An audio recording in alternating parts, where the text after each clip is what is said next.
The coconut nut is a giant nut. If you eat too much, you get very fat. Now, the coconut nut is a big nut, but this delicious nut is not a nut. It's the cocoa fruit. It's the cocoa fruit of the cocoa tree. From the cocoa palm family, there are so many uses of the coconut tree. You can build a big house for the family. All you need is to find the coconut nut. If he cuts the tree, he gets the fruit tree. It's the cocoa fruit. It's the cocoa fruit of the cocoa tree. From the cocoa palm family.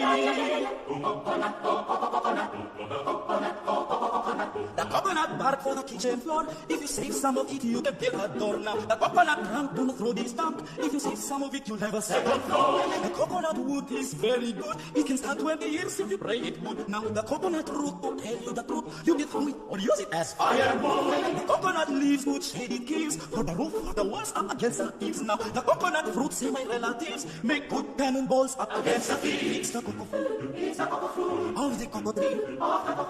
From the cocoa palm family. The coconut nut is a giant nut. If you eat too much, you get very fat. Now the coconut nut is a big nut.